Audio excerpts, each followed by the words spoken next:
Kamu jangan galak ya, Dik. Enggak.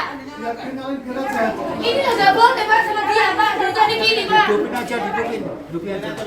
Nyalakan. Dari teman-teman Enggak, tungguin aja.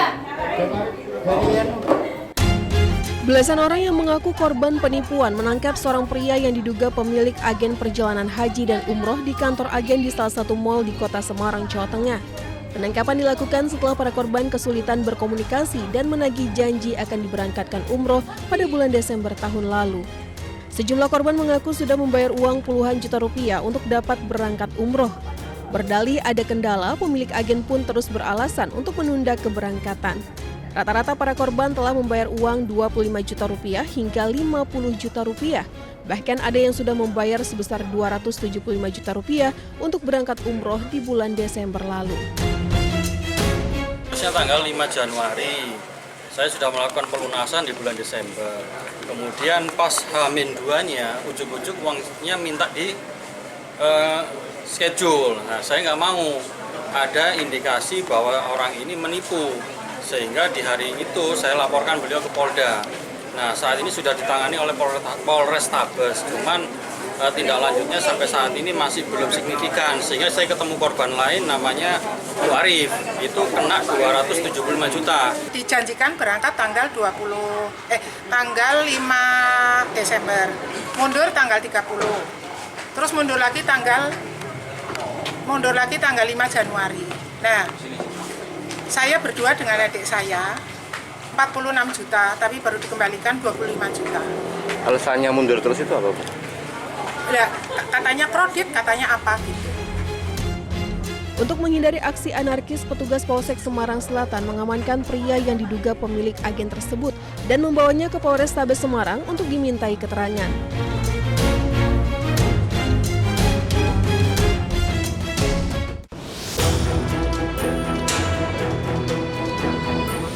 Jasad pria Pawit Rianto, usia 33 tahun, warga Dukuh Depok, Desa Purwoharjo, Kecamatan Puring, Kabupaten Kebumen, Jawa Tengah, ditemukan sudah tidak bernyawa dalam posisi tergeletak di tepian Pantai Surumanis, Kecamatan Ayah, Kabupaten Kebumen, Jawa Tengah, 300 meter dari titik lokasi terjatuhnya korban.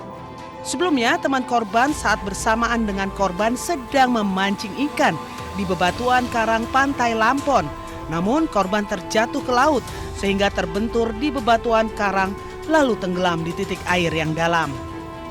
Tim SAR gabungan yang mendapat laporan langsung melakukan pencarian hingga 2 hari dengan menyisir pantai hingga di lokasi jatuhnya korban. Survivor itu yang selama 2 hari ini kita cari dan langsung dievakuasi ke rumah duka untuk diserahkan ke keluarga survivor. Dan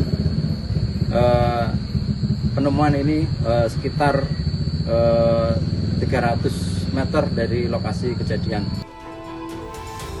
Upaya pencarian akhirnya membuahkan hasil. Pada Minggu sore, korban ditemukan dalam kondisi meninggal dunia usai dilakukan penanganan di rumah sakit. Kemudian korban diserahkan kepada keluarganya. Dengan ditemukannya korban, operasi SAR ditutup dan seluruh unsur yang terlibat dikembalikan ke satuan masing-masing.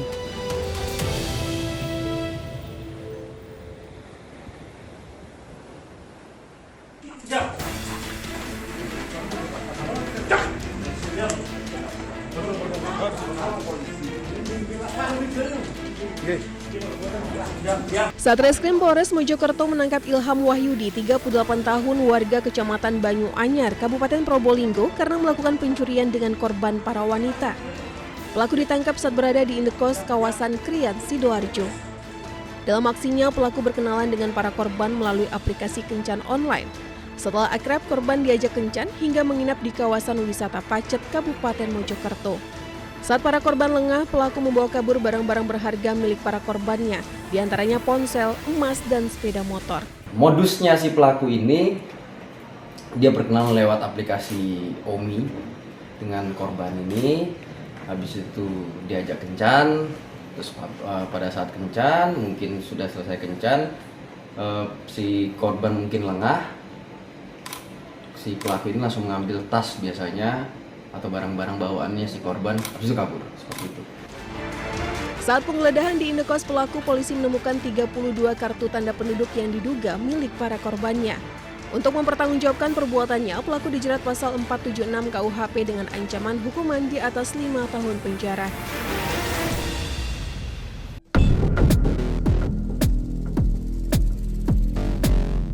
Pasangan lansia asal Lumajang, Jawa Timur ini tertipu puluhan juta rupiah. Awalnya, ia didatangi seseorang yang mengaku sebagai petugas Kementerian Haji dan Umroh dengan memberi iming-iming berangkat haji lebih awal. Sebelumnya, Suminten dan Zuhari dijadwalkan berangkat pada tahun 2038. Namun, petugas Kemenhaj Gadungan menjanjikan korban berangkat tahun 2027, asalkan membayar 81 juta rupiah. Singkat cerita, korban yang sudah membayar uang tersebut curiga setelah diselidiki ternyata korban kena tipu. Saya dapat informasi bahwa warga saya ini ada indikasi tertipu, maka saya datangi rumah beliau dan saya tanyakan apakah beliau ini punya inisiatif untuk melaporkan. Ternyata beliau itu punya inisiatif untuk melaporkan asalkan ada yang mendampingi, karena beliau ini orang desa, orang yang tidak pernah keluar kemana-mana, orang yang lugu, orang yang awam, jadi semuanya itu serba takut. Sementara itu, Kementerian Haji dan Umroh mengingatkan proses keberangkatan calon jemaah haji memiliki sistem antrian resmi sesuai nomor porsi haji, sehingga janji percepatan keberangkatan di luar prosedur patut dicurigai sebagai modus penipuan.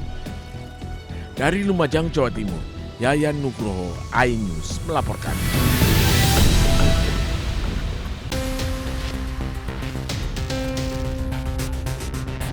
Pakar Hukum Tata Negara Mahfud MD menyebut pernyataan Saiful Mujani bukanlah tindakan makar karena tidak memenuhi unsur makar. Mahfud menyinggung pasal 193 KUHP yang dituduhkan terhadap Saiful Mujani. Menurut Mahfud, unsur dengan maksud menggulingkan pemerintah tidak ada dalam sebuah pernyataan. Mahfud menilai Saiful Mujani juga tidak bisa dituduhkan atas pidana penghasutan karena delik yang diatur pada pasal 246 KUHP harus memenuhi unsur adanya kekerasan terlebih dahulu. Yang dimaksud makar untuk menggulingkan itu satu, meniadakan pemerintah. Yang kedua, mengubah susunan pemerintah. Nah, jadi kalau gitu di mana dong masalah Saiful? Kapan dia mengadakan pemerintah? Kapan dia mengubah susunan pemerintah? Beda dengan RMS, Republik Maluku Selatan. Kan ada pimpinannya yang ngaku pemerintah. PRRI ada pimpinannya. Aceh Merdeka ada pimpinannya. Nah, itu makar. Lalu apa? Pasal 246 juga pelaporannya bahwa dia menghasut orang untuk berbuat kejahatan. Tapi tidak bisa, karena menghasut di situ intinya mengajak, menganjurkan, mendorong orang untuk melakukan satu tindak pidana dengan cara kekerasan. Ada kata dengan cara kekerasan. Saiful mengharapkan kekerasan apa? Gitu. Mahfud juga merespon pernyataan Menteri HAM Natalius Pigai yang meminta pernyataan Saiful Mujani diuji di pengadilan. Menurut Mahfud, pernyataan tersebut tidak bisa dibawa ke pengadilan karena alat bukti tidak cukup. Mantan Ketua Mahkamah Konstitusi ini menegaskan aparat kepolisian harus bertindak objektif dalam memilah laporan yang masuk. Menurut Mahfud, tidak semua pelaporan hukum wajib menjadi kasus hukum, kendati pun laporan tidak bisa ditolak. Dari Jakarta, tim liputan iNews melaporkan.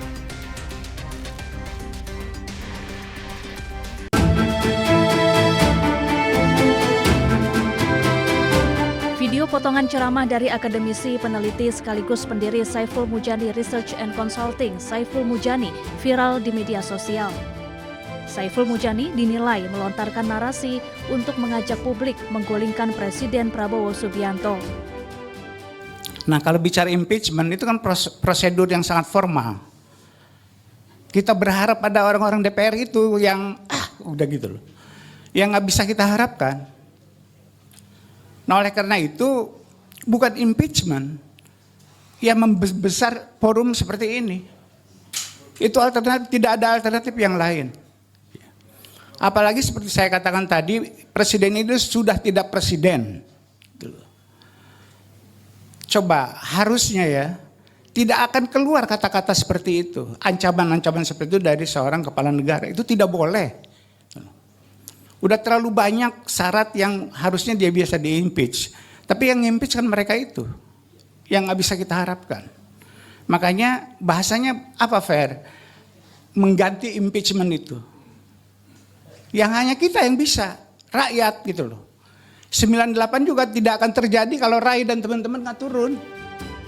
Menanggapi pernyataan Saiful Mujani, mantan Kepala Kantor Komunikasi Kepresidenan Hasan Nasbi menyebut Saiful Mujani tidak memahami prinsip demokrasi yang baik. Jadi momen halal bihalal diisi dengan pidato-pidato sok paten, pidato-pidato yang memprovokasi bangsa sendiri, pidato-pidato yang mengajak orang lain untuk menjatuhkan pemerintah di momen halal bihalal.